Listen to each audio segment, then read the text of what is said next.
Hello, fine people of YouTube. This is Arpexy, and I'm one of the best players at this game, in my opinion, of course. This is a video of the best farming method in Ender Magnolia. I will be telling you the best settings and the best items, equipment, and abilities. The farm centers on XP and fragments, but you'll be able to make a ton of materials and scrap as well. These are the abilities with the button configuration I recommend. Please watch the video to see the location and how to do the loop and how quickly it can be completed. These are the best settings to maximize fragments.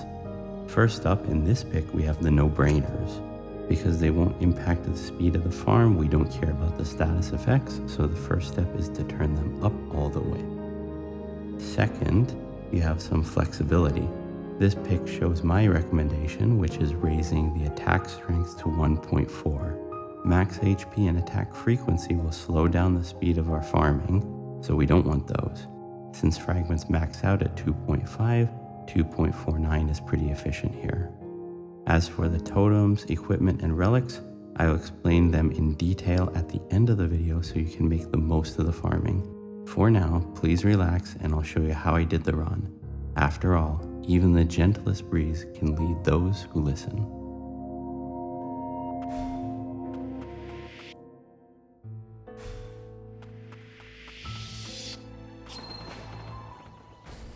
Okay, so you want to start from the Empyrean Paracel Interior Rest Area in the Upper Stratum Administrative District and follow the loop that I show you here. If you don't have access to this area, I have another video on my channel that shows the best material farm mid-game. Watch that. I don't recommend you farm until New Game Plus unless you need something. For XP and fragments, you definitely won't want to farm them until the end of New Game Plus. If you have any questions, please ask me. Either way, I recommend watching the video to the end to see the best relic combination I recommend, as well as the tips I provide here. First up, Lorna is great here because she can finish off enemies while you sprint ahead. She does take some getting used to, so if it's too difficult, you can just use the first owl you get instead. Additionally, you want to use a tuner arts all the way that I do because they will give you a lot of scrap. I also recommend to use the wolf in the beginning like I did for some extra scrap as well. But the tuner arts will really finish off enemies quickly and it will give you immunity when you need it.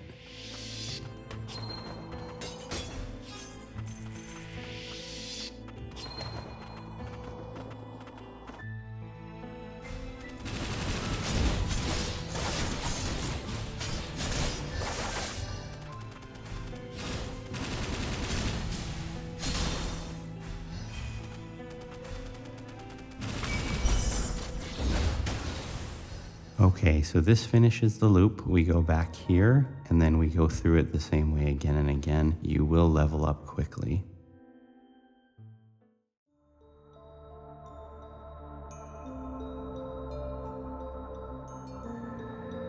Finally, let's get to the equipment and relics. Here's my loadout. For the bangles, any two are fine. You should already have them optimized, but you could also optimize them for the best attack stats if you find that you're not getting hit that much. For the carapace, I recommend Luceaches. The block function is really necessary, I think, at the beginning of the loop with all the projectiles, and you can get SP from that too.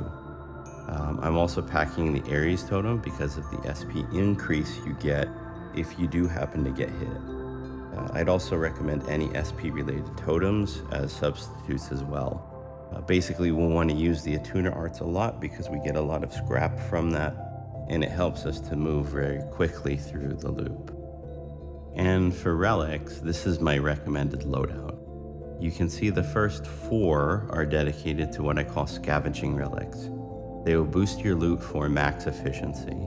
If this game isn't too hard for you, then I'd suggest upgrading and equipping them as early as possible in your playthrough to get those compounding returns. And don't forget that the relics can be upgraded again in New Game Plus, which is kind of easy to miss considering. The first relic we have is the statue. The description of the statue is vague. It's very vague, but if you research it, it says it gives you a good boost with materials and I believe scrap as well by random chance. So you can get a big inflow of scrap or materials at a random chance. It can also give you a heal by chance, but that's outside the scope of this video. Next is the dice.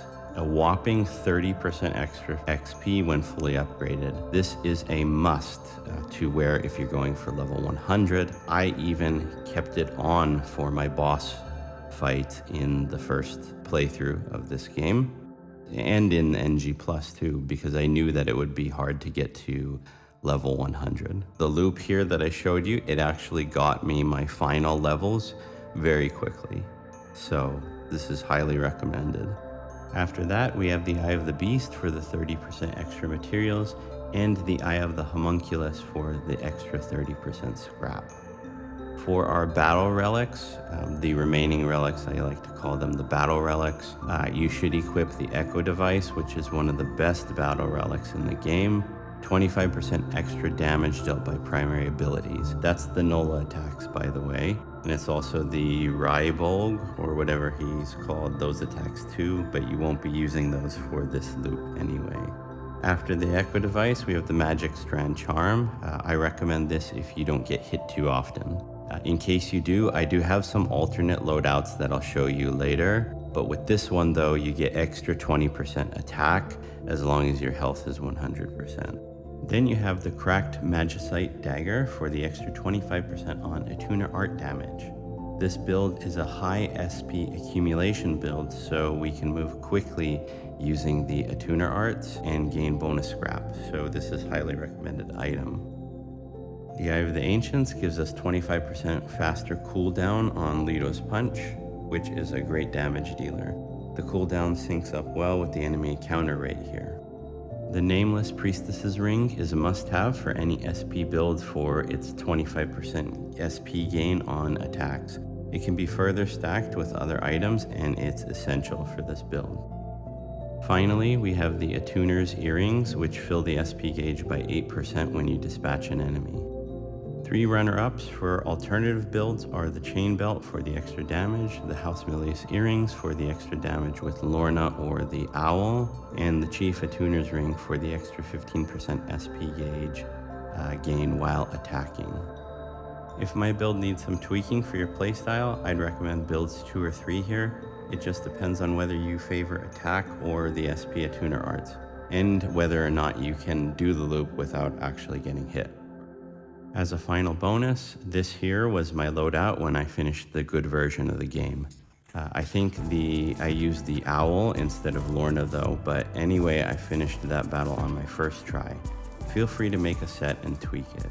Finally, here are all the settings I recommend for the farm, so you can see them all in one place. If this video was helpful or if you like the quality, please give me a like, subscribe, or ring the bell. As you know, I'm one of the small guys on YouTube here and it helps my little channel. It was a lot of work this time. The magnolia flower at the beginning was originally white and I changed it to blue. That was so difficult. And the flower petal transition, that was a transition that I made completely from scratch, and I took the actual petals from the original image. It took me about 3 or 4 days to figure the whole thing out. So if you have any time, please watch my first run of the game. I only died 8 or 9 times through the whole thing. It was a blind run. I didn't know anything about it. So 8 or 9 times was pretty good. I saw a guy, he said that he was the god of gaming in his profile, which I wouldn't write anything like that, but he already died, I think, twice as much by the time 30% through the game or something like that. So this is a pretty good run. I kept the death counter through the whole thing, so you can watch along with me and see how I do. But anyway, thanks for watching, and we'll see you on the next one.